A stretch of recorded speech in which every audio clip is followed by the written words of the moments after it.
episode 30 of Role Play Grow, the podcast for tabletop entrepreneurs, creators, and fans. I am Courtney Stover of Lightheart Adventures, and in this podcast, we talk to the creators behind the brands and the tabletop roleplay gaming space about who they are and how they are turning their passion for gaming into a career. Today's guest is Marigold, an indie game designer and artist. They have games available on itch.io such as Wagon Wheel, Feather Down, and Habits of the Common House Ghost, and an Etsy shop where they sell washi tape, game accessories, and artwork. This conversation was a really special one, as not only did we dive into the unique processes of developing games during game jams and the other interesting ways her games have come about, but we also delve into a discussion about the opportunities TTRPGs give us to explore ourselves and our own interests. This conversation is sure to give you a lot to think about. As usual, I've got a few items of business to go over before we jump into the interview. I mentioned a few episodes ago that Brenton was getting started with a new map pack for Wild Beyond the Witchlight, but that has kind of evolved a bit. When he finished reading the book and made his list of all the areas that he could create a map for, the total was between 60 to 80 possible maps. That's a lot for one pack, so he decided to make separate map packs for every chapter. He's hard at work on the first chapter, and we're pretty excited to see all of them come together. Follow us on Twitter at lightheartadv to keep up with when we release each of these new map packs, and you can find all of our map packs by going to dmsguild.com and searching for Lightheart Adventures as the author, or you can go to lightheartadventures.com/shop to find all our DMs Guild and Drive-Thru RPG publications in one spot. Some other ways you can support us and this show are by subscribing to the show and leaving a review. Reviews help me reach more people, and your review might even get featured on an upcoming episode. Lastly, you can help support the show by checking out our affiliates, like the creator behind some of our favorite dice, Dice Envy. They offer gorgeous dice in a variety of materials, including wood, metal, stone, and resin. Go to diceenvy.com and enter code LightheartADV to get 10% off your order, get some snazzy dice, and help me keep this show running. That is all for now, so please sit back and enjoy this conversation with Mary.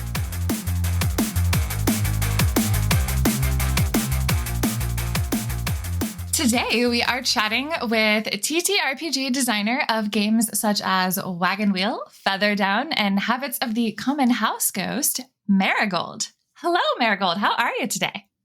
I'm doing well. How are you? Doing pretty good. Just got settled down with some delicious tea, so it's a good evening. Excellent. Yeah. Yeah, but to start things off, can you tell us a bit about yourself and how you got into gaming? Sure. Yeah. I've always been interested in art and different kinds of storytelling. Well, I guess the idea of D&D and that kind of thing was always kind of in the back of my mind, but I didn't really have good access to something like that until more recently, when basically I just got to the point where I started a game with some of my siblings, and it kind of grew from there. The real catalyst to take me into from playing with people I knew locally to trying a lot more games and playing with a lot more people was, well, really, it was the pandemic and just being at home a lot more and having the opportunity to join a Discord, Roll Plus Bond, where I met a lot of people who were doing one-shots. And so I got exposed to lots of different games. And in that server as well, a lot of people were working on their own games or had already designed their own games. And for a long time, I thought, well, that's really cool, but I couldn't see myself doing that. And then just through seeing different people work through their ideas in chat, I started forming some ideas of my own. And then I actually hosted a game jam called Ghost to Ghost just last year, actually, about this time, October of 2020. And it was for that I wrote my very first game, Habits of the Common House Ghost. And actually, several of the members from the Discord, I think that was their first time writing games as well. So that was kind of a fun beginning to writing, was doing it for the first time with lots of other people, and we play tested each other's games. And I guess that's kind of how I got into it, and I've just stuck with it ever since. Okay. For any listeners that may not know what a game jam is, can you just talk a little bit about what that is? Absolutely, yeah. So you can find game jams that range a lot in severity to simplicity, but the ones I do are quite simple. So the whole idea is that you have a theme and you have a set amount of time, and often it's during that time frame that you write a game based on the theme. Some game jams are ranked. You can vote on the games that have been submitted, and some have a lot of rules, or some don't share what the theme is going to be until it starts to kind of, especially if it's going to be a more competitive one. But I've ran 2 so far, and I'm actually doing a Ghost to Ghost 2 starting in October again this year. And my game jams are always quite simple, or have been so far. And they just have a simple theme. Like this one is just write a tabletop RPG that has something to do with ghosts. And then I added a table in this one that you can choose something more specific if you want to. And then the only other rule is don't be a jerk. Don't be a bigot. If you don't have that going on and you wrote a game with a ghost, then you're good to go. Cool. Okay, thank you. Like, how long would you say? I mean, I know that you said it can vary, but does it vary between a couple of hours to a couple of days, or is it like a longer time frame? Yeah, it can range quite a bit. I don't know what's the most common. I would probably a week is the most common, but mine have been for a month. They're just a month-long game jam. So I do want to get into your projects more specifically and learn about those games, but just out of curiosity, are you playing in any tabletop RPGs right now? Well, yes and no. They're all kind of like disjointed games. So I don't have anything like super consistent ongoing right now, but I am in a stew pot game and a wander home game, and then I'm actually working on scheduling a wagon wheel game. Oh, cool. Yeah. Well, that makes a really good transition into tell us about your games. Sure. Yeah. So I have 3 I've written on my own, as much as you can write a game on your own. And and then one that I've written with a friend, Cameron. That one's called These Old Bones. It's actually my most recent game. And in short, it's a world building game in reverse, a little bit longer. You are a group of people. It might be archaeologists, a coven of witches, or a bunch of kids with sticks, and you've found some kind of old place. And through the objects and your interpretation of them, you kind of learn about who used to be there.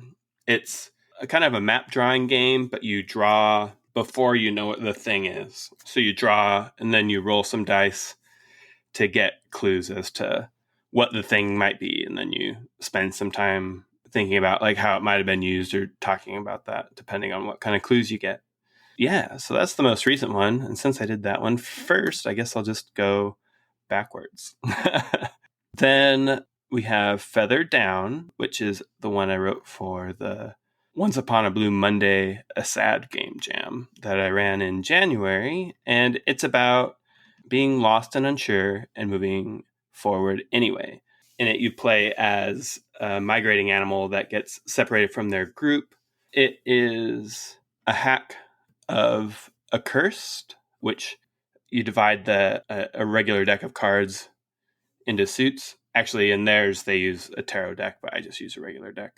And each suit kind of has a different theme going for it, but you go through them systematically, and depending on what card you get, it gives you a different prompt. And Accursed is actually based on A Quiet Year. The reason A Migration Story is closer to Accursed is because it focuses around a single protagonist, a shared protagonist, like Accursed does. And then Wagon Wheel, which is, it's my prize and joy. It's what I've spent the most time on. It's the longest one. It's the most fleshed out. Wagon Wheel is a game of restoration that follows former adventurers as they find new ways to help. Kind of the idea is that this happens after the regular campaign. You know, it's not meant to be played after a regular campaign. I mean, you could do that, but the idea is that whatever the big bad is, you know, whether it was some kind of huge weather event or a tyrant or a war, that's over. And now people are figuring out new ways to help rather than directly combating whatever that was. So a lot of times that looks like helping people adjust to what the new normal is. And this game is a hack of Stew Pot. It follows a lot of the same flow, I guess, keeps a lot of that, but I think it's pretty distinct. And then lastly, Habits of the Common House Ghost. It's the first one I published, and it's the only one that exists in physical form right now. And it's just about being a ghost with routines that get interrupted. It's another shared protagonist game, and I specifically wrote it to be short. Plays in about 2.5 hours. And yeah, you just play a ghost trying to, you know, quote unquote, get on with their lives. So those are my games. That's awesome. They all sound really cool and really fun. I would love to dig a little bit more into, I guess, the journey or maybe the decision process is that happened when you started getting into games a little bit more, and then and then you started to write, and kind of what that was like. And then when you started to, or I guess when you decided to publish, kind of like the decisions that went into that, or kind of how you discovered that that was an option. Right. Well, I suppose it really did all come from the examples of other people that I knew within the community of Roll Plus Bond, and watching other people publish their games and learning about itch.io and just kind of what it took to get a game up there. So I guess I just started fiddling around with concepts. So like the idea of Wagon Wheel, it was the first idea I had. It's what I started working on first, but it took a long time for it to be ready. But I guess, it was just about trying to connect ideas that I had to different systems. I think like one of the best ways to get into game design is to bring a new angle to a system that already exists so that you don't have to build something completely from scratch. Yeah, so I was trying to match the idea of, I knew I wanted to write a game that was more about restoration and building things and community and relationships than fighting stuff. And at first, and it partly just because of what my exposure was at the time, I was thinking I would do some kind of Powered by the Apocalypse game, but that didn't end up making any sense. Or I probably could have done it, but it would have taken a lot more work. And using Stew Pot as the base for Wagon Wheel made a lot more sense. And then with Habits of the Common House Ghost, I just started with a much more simple concept. It's not a hack of anything, although it was inspired by different games such as Hedgewitch Tales by Adela Grace, who you can find at wildflower.itch.io. She's one of my good friends, and the Hedgewitch Tales, it's a 2-player short game where one person plays a hedge witch and the other person plays somebody who needs help from the hedge witch. And I've really enjoyed playing that, and I wanted to write a game that kind of felt like that, could be played quickly without any preparation. At first I set out to design a 2-player game, but it ended up not needing to be that. So, but I guess that's kind of the process. Further down, I had created the game jam and just was trying to figure out what kind of idea I wanted to do for it, and just kind of started working through some different thoughts, and then came up with the base concept. And I think I paired it to Accursed pretty quickly, and then just started writing prompts and dividing up the suits into different things. And the most recent one, These Old Bones, with Cameron, I knew that I wanted to write a game with him. We started with the name, These Old Bones, and then decided what it should be about, and then kind of just wrote it. That one just kind of came together. And that was a lot of fun to write that collaboratively. I've been wanting to do that more. It's a fun thing to do. It's almost like playing games themselves, in that what you come up with together is different than anything you would have come up with on your own. And that's really cool. Yeah, I would love to hear a bit more about what you found that was different about working with someone that, like working with a friend on that one versus, the other games that you had done before. Yeah, I guess like what was different for your own process? What was that collaboration kind of like? Yeah, I think the main difference is I can get pretty hyper-focused on certain things and just want to like dive right in and just do it, And so that works well when you're working by yourself, but not as well when you're working with somebody else. And so one of the big things was just making sure that I made space and checked in and was like, hey, I wrote this thing, but we can change it. Or like, how about this or this, and just making sure that like I didn't steamroll Cameron at all, and facilitated whatever ideas that he had. Because sometimes when I have the energy for a thing, I have all the energy all at once.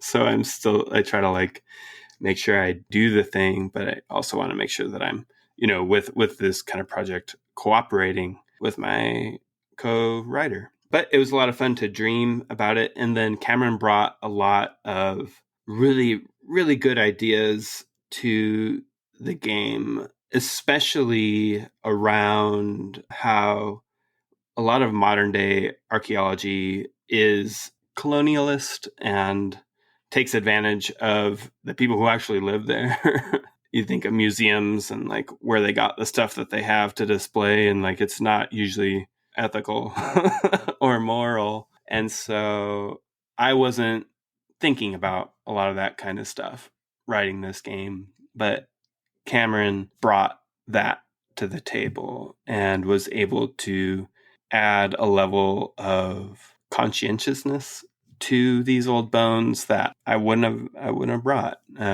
Maybe I would now after going through that process with Cameron, but I wasn't thinking about it then. So I'm really grateful to him for doing that.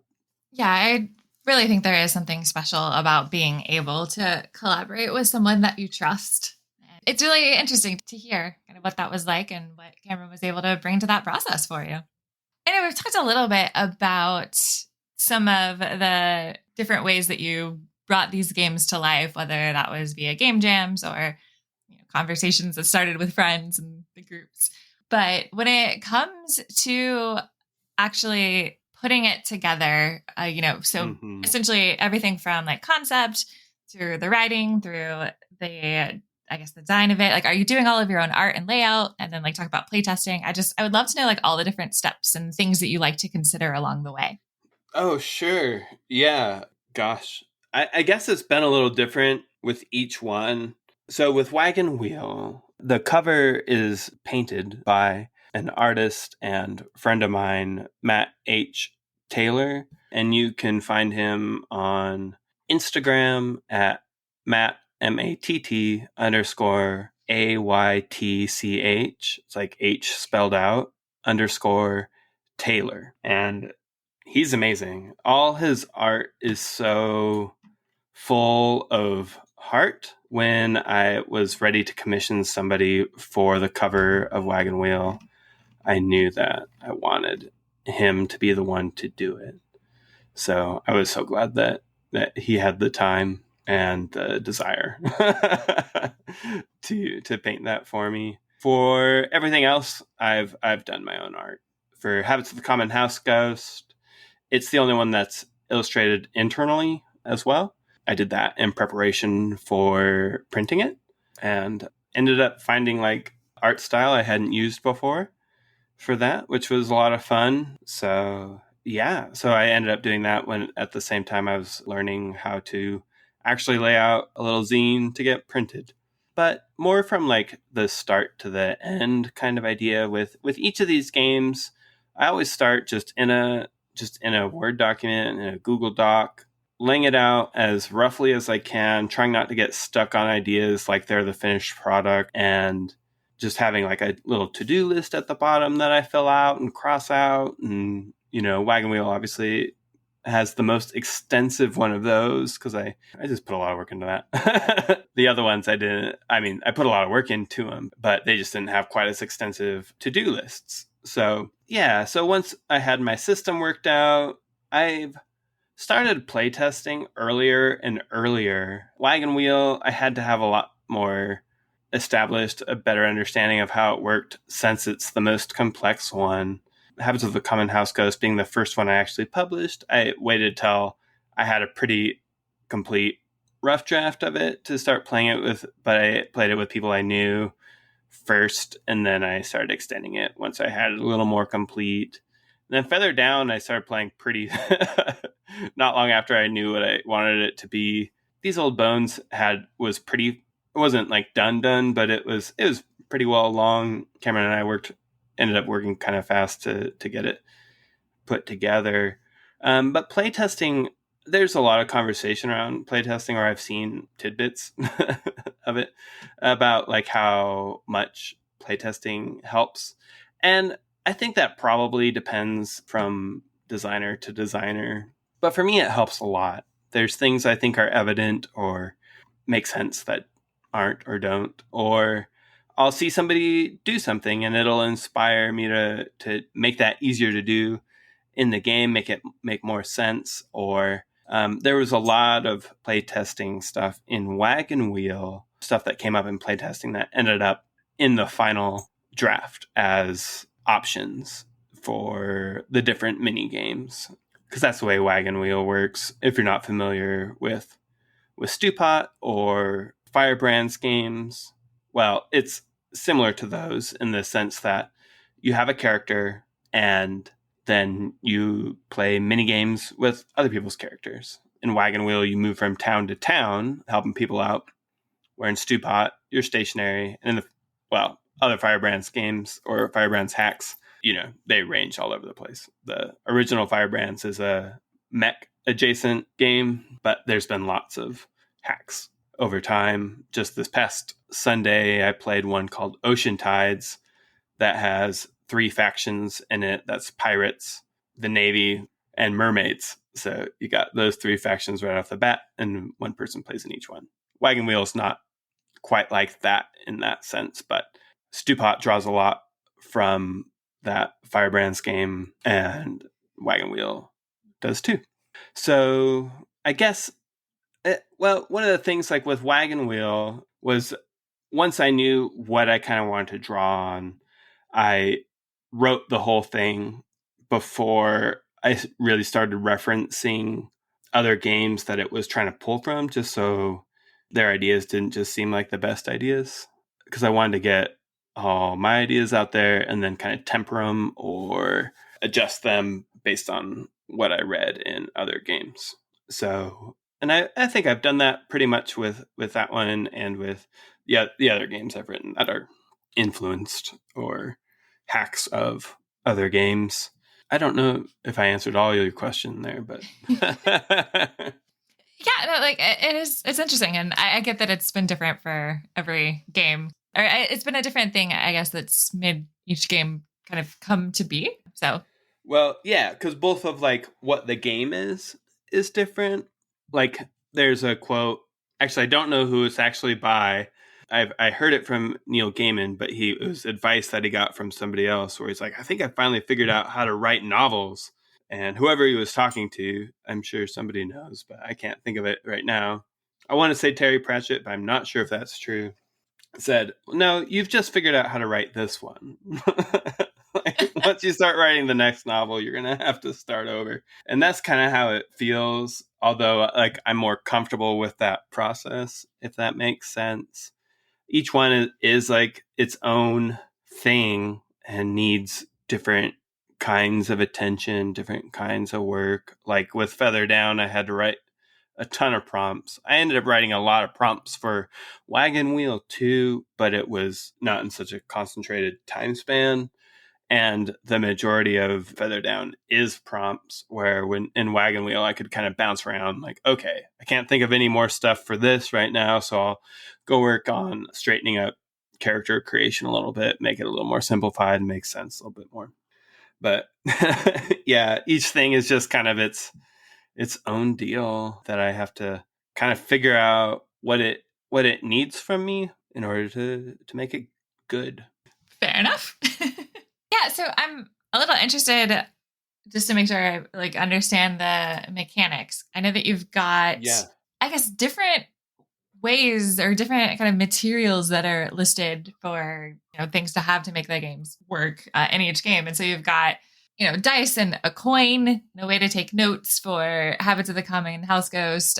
You've got like a deck of cards for Feather Down. So how do you decide what tools your players would want to have? Ooh, that's a good question. So far, I've been trying to like mostly have stuff that's relatively accessible and common. I do have some like D10 kind of stuff, but in a pinch, you can, just Google a random number from 1 to 10. But yeah, I mean, I guess that's a big part of it. So like, I knew in Habits of the Common House Ghost, I wanted to have like a 6x6 table. Basically, you roll 2d6, and like if you get a 1 and a 3, that's 13. If you get a 3 and a 6, that's 36. That kind of idea.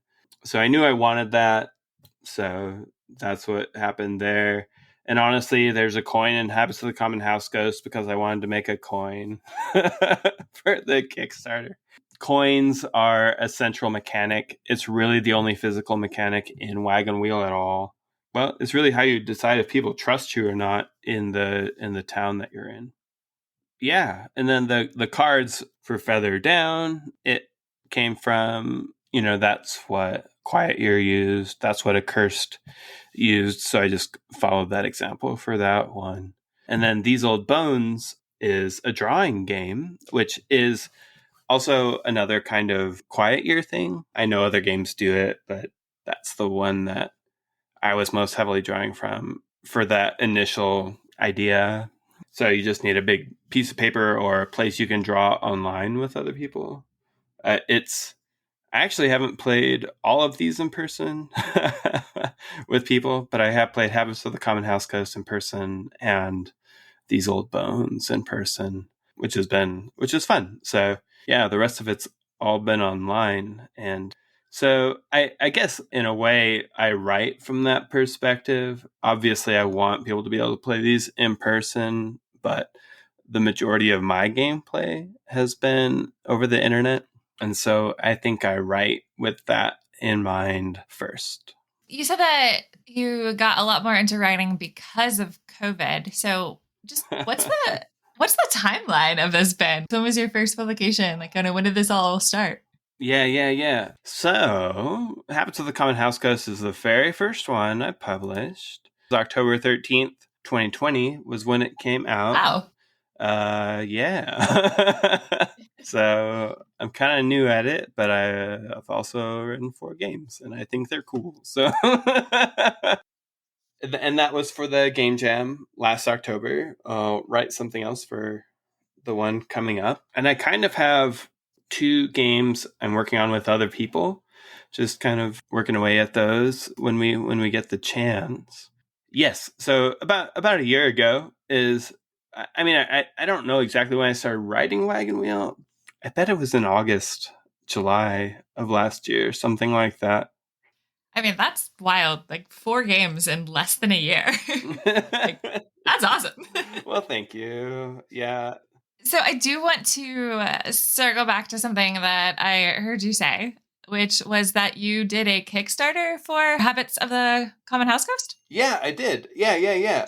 Every year, well, there's been 3 of them so far, of Kickstarter does these events called Zine Quest, and it's in February.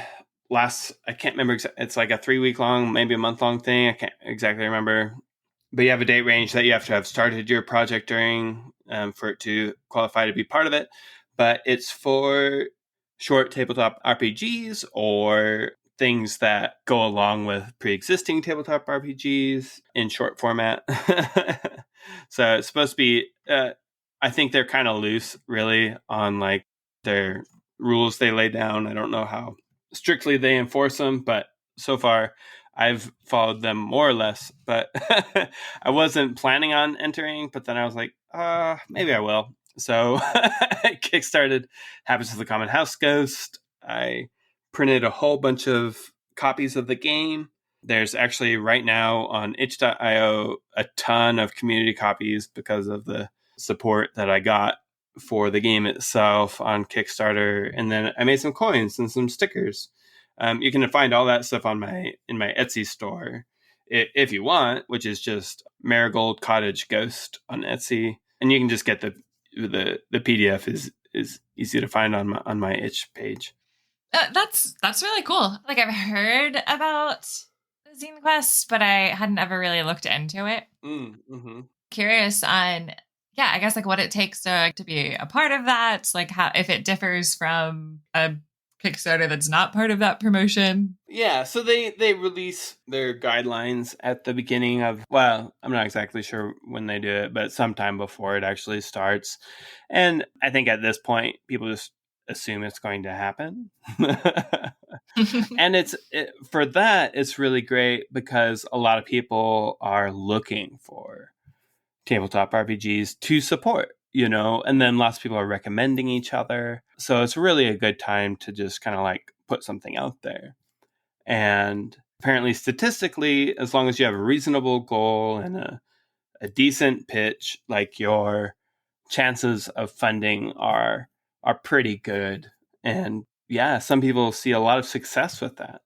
But really, it's about letting people know why you made the thing and what it's about.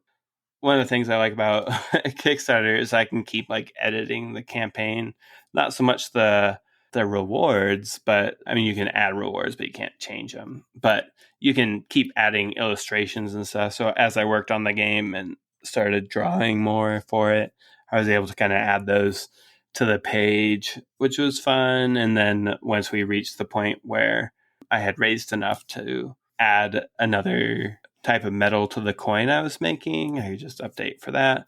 So I guess backing up a little bit, what goes into a Kickstarter is really, it's just knowing what you want to get out of it, keeping your expectations reasonable based, especially if it's your first one, just keep your goal low.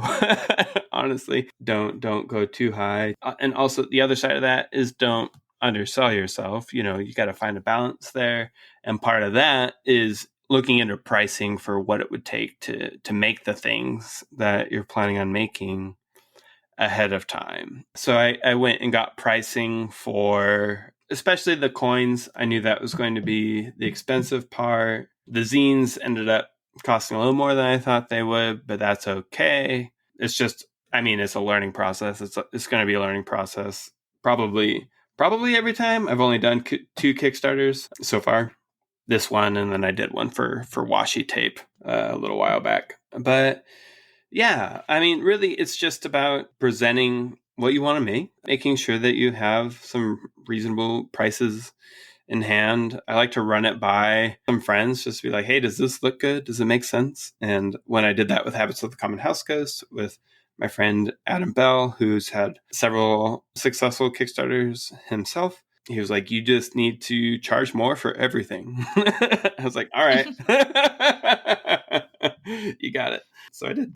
But yeah, and then just communicate with your people, communicate with your backers, send fairly regular updates while the campaign's going, and then make sure that you send updates pretty often until everything's fulfilled. So people kind of know where their stuff is. That's my general Kickstarter advice.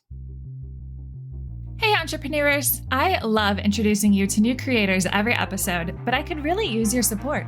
I would love to invite you to join our Patreon page, where you'll gain access to behind-the-scenes content, add your questions to upcoming interviews, and you could even receive a shout-out on our site in an upcoming episode. To learn more, go to lightheartadventures.com/RPG. And now, back to the show. Okay, so we've spent a lot of time talking about your games and kind of your writing and designing processes, but I want to make sure that we talk a bit about your art. So I know you've got the Etsy shop that you mentioned. Oh, sure. And you just mentioned washi tape. And so, yeah, let's talk about that side of what you do. Oh, sure, yeah. Art's a thing I enjoy. Okay, yeah. The washi tape I mentioned was my first Kickstarter. It's all on my Etsy because even though I made it 2 years ago, it took me this long to make a store. But it exists now, and you can buy it. But it's all fall-themed stuff. There's like a thistle pattern and then just kind of like a leafy vine pattern. And they're based on some wallpaper I saw in a cabin. I took some pictures of, and so I made those. And then another one is based on some wallpaper in the house that used to be my grandparents' house, and now my parents actually live in it. And then the last one is just a bunch of vegetables. So I've been kind of messing around with graphic design off and on. So the feather down is just all vector images. And then the Habits of the Common House Ghost, I kind of sketched out the initial design, and then there's a lot of vector stuff in there too. But the internals are all hand sketched in Procreate. I guess art has always been something I've been interested in, but it wasn't until like the last 5 or 6 years that I've really started diving into it a lot more, spending a lot more time on it. Did a lot of stuff from like playing around with ink, Copic markers, and then watercolor. And I'm trying to get more comfortable in a digital space as well. It's a lot of fun just to be able to take an idea that's in your head and put it somewhere else. Okay, so you talked a little bit about what the washi tape designs are that you're offering, but if you were to like describe your art style, like I know you've also on your Linktree, you have like a t-shirt that you have a design out for pre-order. Yeah. I mean, it's only out for another few days. So, but it is, sure. It's actually in the Habits of the Common House Ghost style. And I'm using that same art actually for the Ghost to Ghost campaign. So my style in general, I think normally it's kind of cute, kind of weird. I mean, not all this stuff is eerie, but some of it is, or at least like has like a supernatural element to it. Like the shirt that you mentioned is like a couple ghosts having coffee together. It's a very fall shirt. Like a lot of my objective with making things is just, I would love for the stuff I make to just like be the thing I do, but I'm not there yet. So in the meantime, I just make things and share it, see what happens. Like I made a shirt I would wear, and I was like, hey, if other people want this, that's cool. That'd be great, and you never know, like something can take off and you can make a lot of money, or that doesn't always happen. It doesn't happen most of the time. And that's okay. It's fun, like right now, 10 of those shirts have been ordered, and they're, when the campaign ends, those will be made and they'll be sent out, and 10 people in the world will be wearing a shirt I made. And that's fun for me. It's just cool. It's like an idea that I came up with and created is being engaged with in one way or another.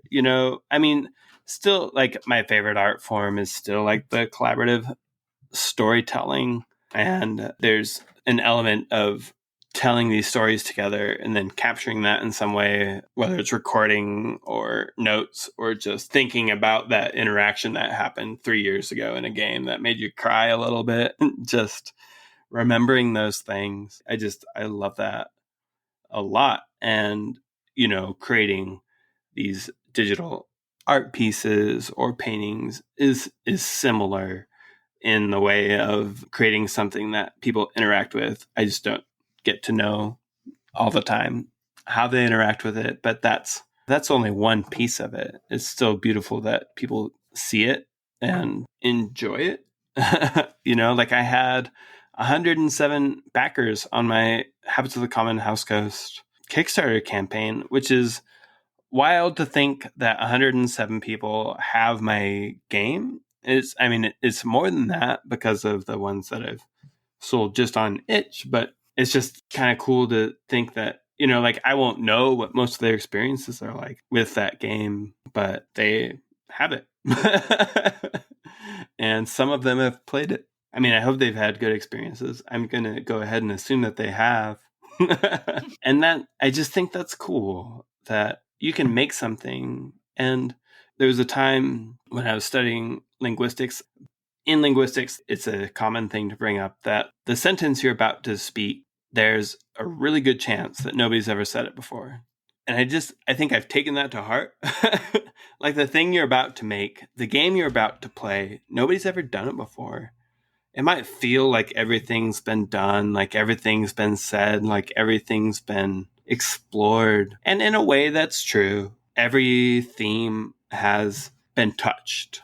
But what you bring to it, who you are, and the people that you explore things with will add things to conversation, to stories, to games, to art that's been around for 1,000 years that has never been there before.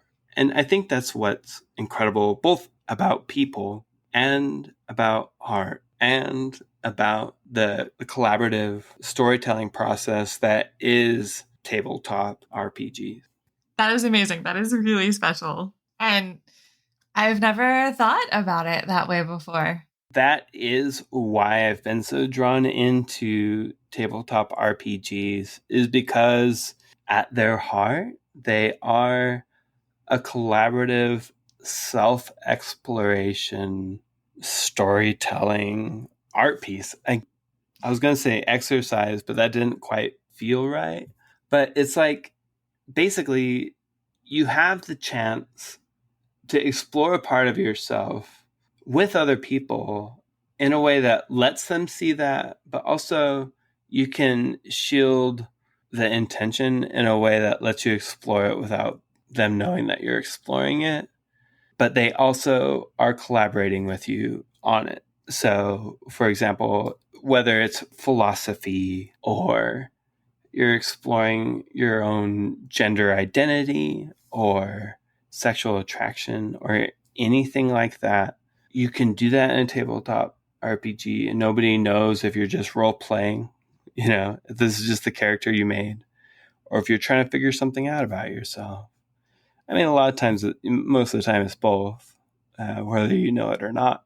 But that's why I'm drawn into these games, is because they let you explore parts of yourself in community while creating something that honestly means something. It's so interesting because I feel like when people really start to get into playing these types of games, they don't necessarily realize that, like how could you? How could you know that that's what you're going to be able to experience? That's what makes it so special.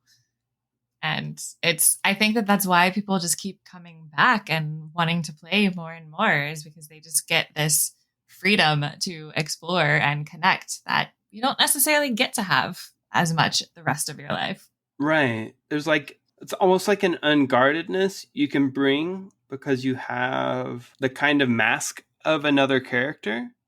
It's kind of like how sometimes when you read a book of fiction, you learn more about yourself than you do when you read something that's nonfiction. When you put on a character, it lets you explore ideas about yourself or even trauma sometimes. And you're one step removed from it because you're experiencing it through, Gerard the gerbil warrior or whatever, yeah, they're breaking down crying. I'm not.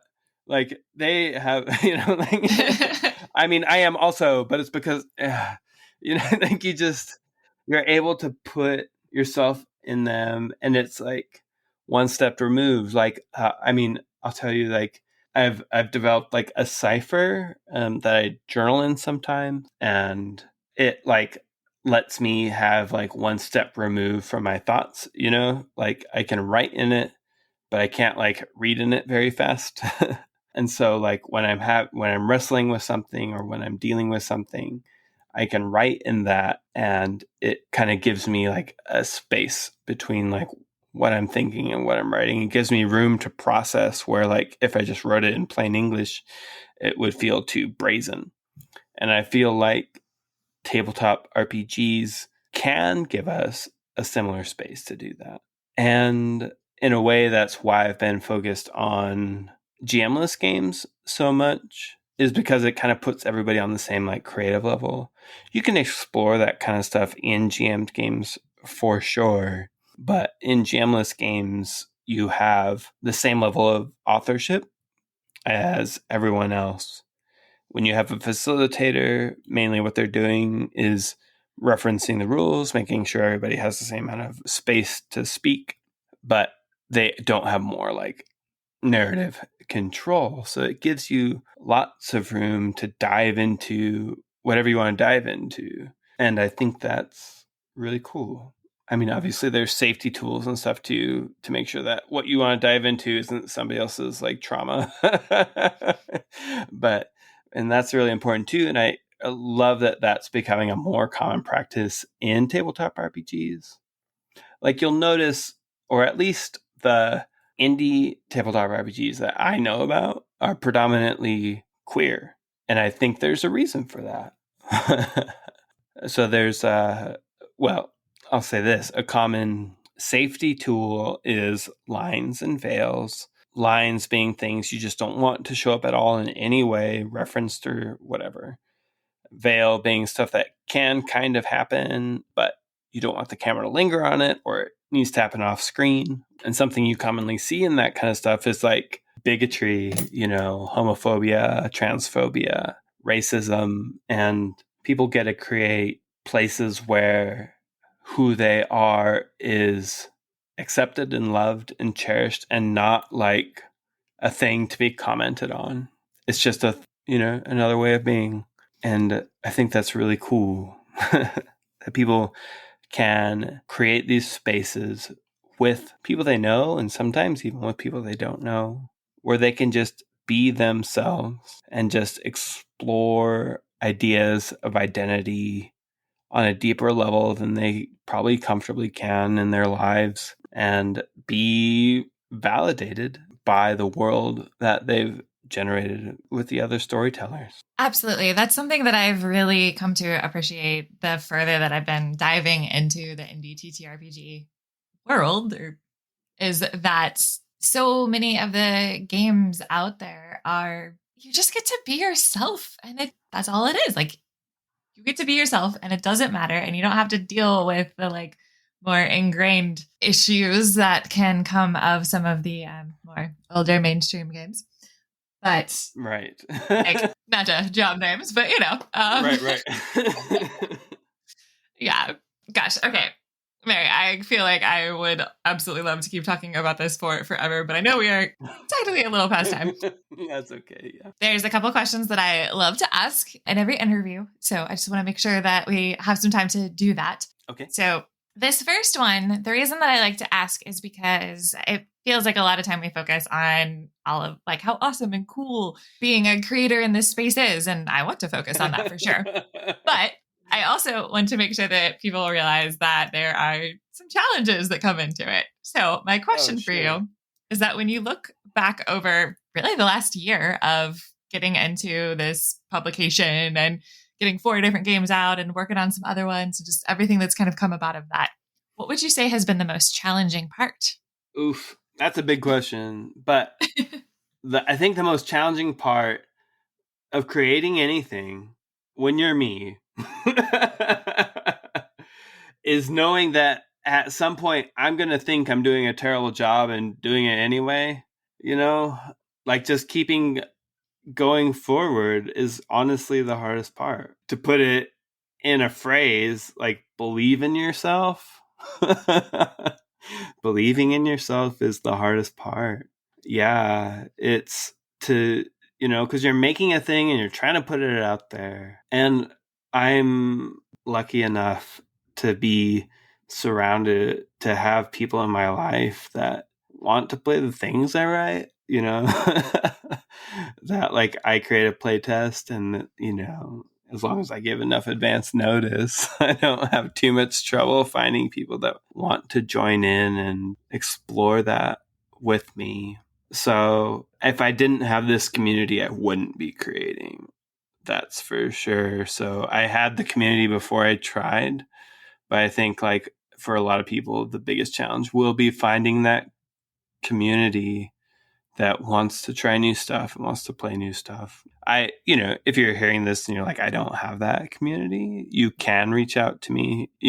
My info will be in the description. My link tree's there. You can find my Twitter, my Instagram. You can message me on there. All that stuff's open, and I will play a game with you. I think those are the two biggest challenges: sticking with it, believing in yourself. That's one thing. And then finding a community that supports you. It's out there, but finding it isn't always easy. I think that's really good advice. Like sometimes you do need someone to kind of help push you through whatever it is that's causing that funk or that doubt. And I think having that community is super important. Yeah. Okay, well, let's flip it around for a more positive spin. So, okay. Start of the same question is, when you look back over everything, what would you say has been the most rewarding part? Oh my gosh. Yeah. So in brief, because there's a lot. The most rewarding part is learning about yourself. So I am both pan and non-binary, and it's through tabletop RPG that I was able to explore that and confirm it. I even played around with the name Marigold in a game, and people will call you the name that you ask them to in tabletop RPGs. And that's a good way to just try stuff on. And then just getting to have big emotional moments with people during games. Honestly, both ones I've created and ones I haven't. I've had moments where I've cried, moments where something happened during a game that I cried about later. And those are both like happy and sad tears, because these are always explorations, one way or another, of how we think and feel. And so learning that has been extremely rewarding, even if just for myself. But the stories that I've had the chance to tell with other people, even if it's the first time I ever played with them, has been a big deal. A lot of those stories still stick with me, and I still think about a lot of them. There's been a lot of powerful and emotional moments in the games that I've played with strangers and friends that I will think about for a long time to come. It's really special, and I'm so glad that you've been able to have that experience with these games. Yeah. Well, Mary, thank you so very much for coming on the show today. This has been really fun to learn about you and your games that you've got out there, and a little bit about your art and your Etsy shop. Like, stuff on there is super cute. Oh, thank you. But yeah, where can people find you? Oh, yeah. So you can find the games that I write at braverun.itch.io. And then you can find me on Twitter and Instagram at braverun__. All right. And I will definitely be sure to link all of those in the show notes. Seriously, Mary, thank you so much for coming on. This has been really fun. Yeah. Thank you so much for having me on. It's been really nice.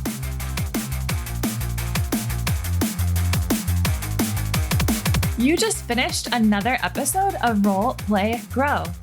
To check out the show notes from today's episode, you can go to lightheartadventures.com/RPG.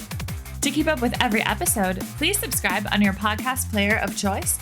And if you're enjoying the show, I would absolutely love if you would leave me a review and share this episode with your friends. Your review might even get featured on an upcoming episode. To follow me on Twitter, you can either find me at lightheartadv for our business account, or at KetraWCR for tweets on gaming, my dog Bowser, and other random shenanigans. You can also find us as Lightheart Adventures on both Instagram and Patreon. Thank you so much for listening, and I'll see you next time on Roll, Play, Grow.